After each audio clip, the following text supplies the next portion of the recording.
When you decided you were done with football, how did that come to you? Was it forced, or did you just one day say, I'm done? Um, it was the reality of the situation. Um, year 15, we were playing a Monday night game. I was in New England, and I was being blocked by Lorenzo Neal, Pro Bowl fullback, and the ref threw the flag because I thought Lorenzo was holding me. After a bit of a referees conference, they picked up the flag and announced on Monday Night TV, we're picking up the flag. Number 98 was simply overwhelmed. Oh, my God. Oh, my How about Lord. that? Simply overwhelmed. Oh, my So, Lord. as you can imagine, in a locker room, that became my nickname for Overwhelmed. the rest Oh, of my the God. season. Simply overwhelmed. Hey, simply overwhelmed. Can you turn off the lights? Oh, my Simply overwhelmed. Can you God. grab me a Gatorade, please? So, that Jeez. yes, that was a indicator to me that my days of dominance were certainly over because I was simply overwhelmed on Monday Night Football. Hang on. What's the ref's name? I guarantee you know it. I want to say it was Hockley. Ed? Yeah. Oh, wouldn't my mess with Ed. God. Yeah. That's crazy. unbelievable.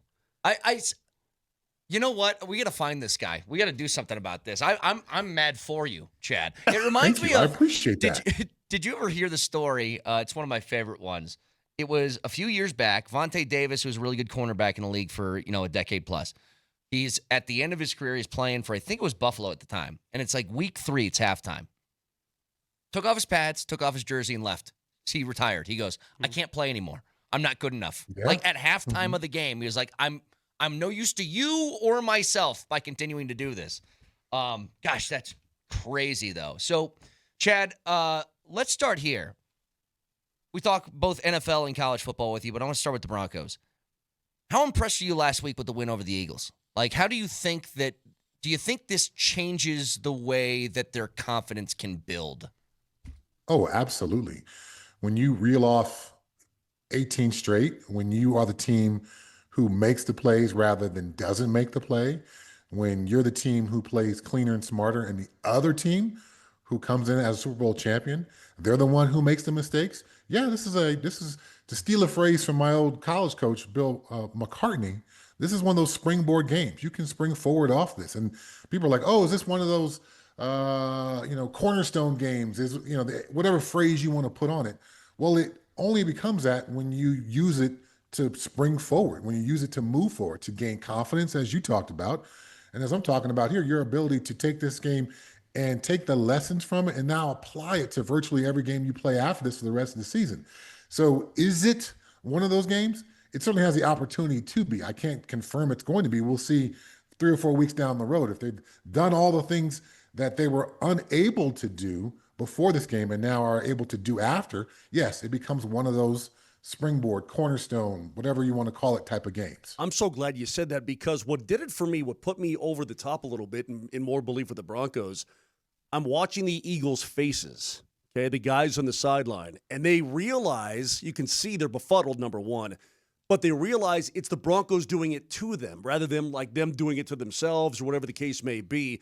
They realize, oh, God, that drive, they just kicked our butt. And that drive, they just kicked our butt. And then they went for 2 and they got it. Like, they did it to us. And so the fact that you have the defending Super Bowl champions unbeaten and so on and so forth going, what the hell are we going to do? That told me that the Broncos had something cooking, that they found something. At least that's what I interpreted out of that.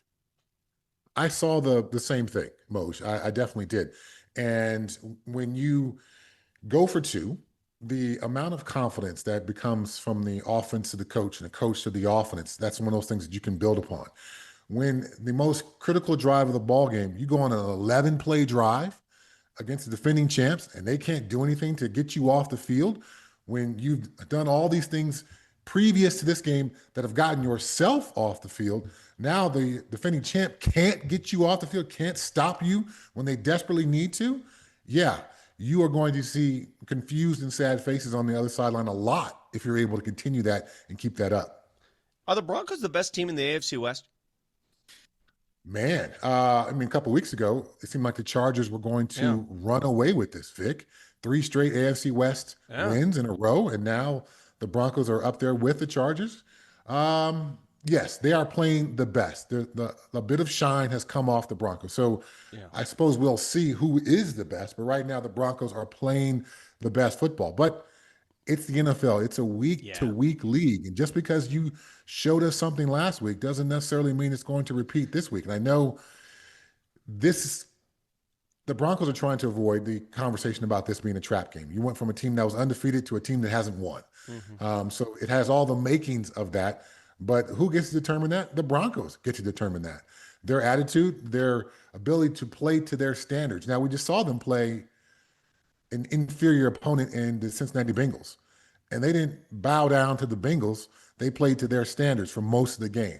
So if they're able to do that against the Jets and a lot of these teams on this run here that they've got coming up, they should come out of this essentially undefeated, and they can continue to play to their standards. That's going to be incredibly helpful and confidence inspiring for the rest of the season. Chad Brown with us. Couple questions here regarding CU. First of all, I can't express how, I don't know if impressed is even the right word, but for all the things that Deion's going through right now, just had the blood clot thing, had to have a 4-hour surgery a couple days ago. He was back on the practice field after that he's back on the practice field immediately afterwards.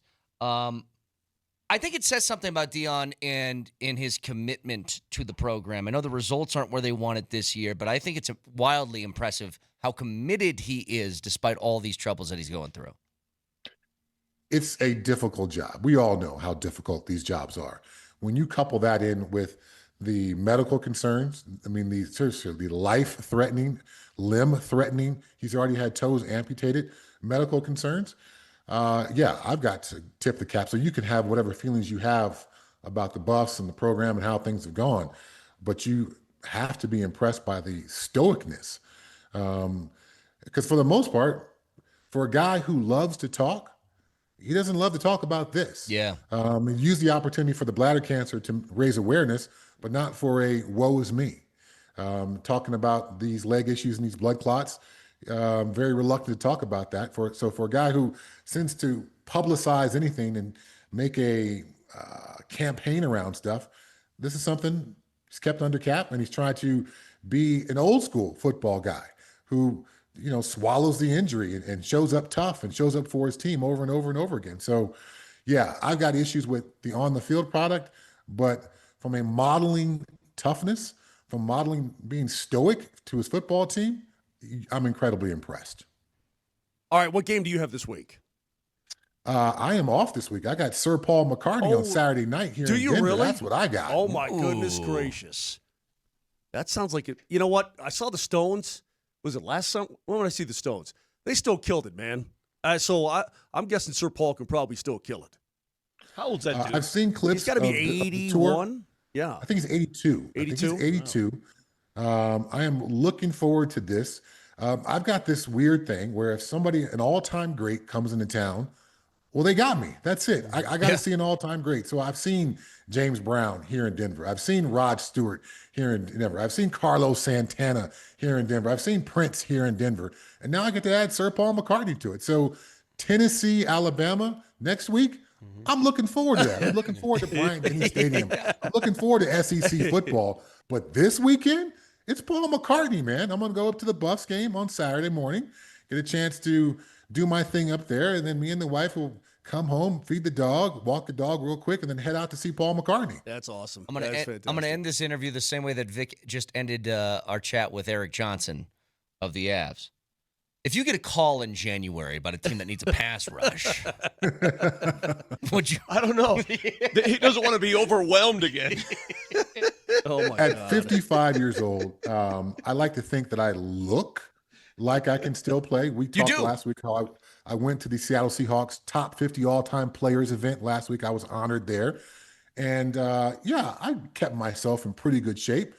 But to rush the passer against a 330-pound offensive tackle, I mean, you can hear me laughing. It's just absurd. Yeah, that time of life is incredibly special. But there are no old man football games. There are no old man games at the park. I can't even go play flag football with Vic, much less NFL football with NFL football I mean, you players. can't, It is done. you can't Call dunk me anymore. all you want. You can't I'm dunk not anymore. answering What the good phone. are you? Yeah. I mean, come on, man. It's McCartney concerts and calling football games now. Chad, you're the best. Always appreciate talking to you. We'll talk next week. All right, thanks, guys. Thanks See for you, having buddy. me on. Have a good one.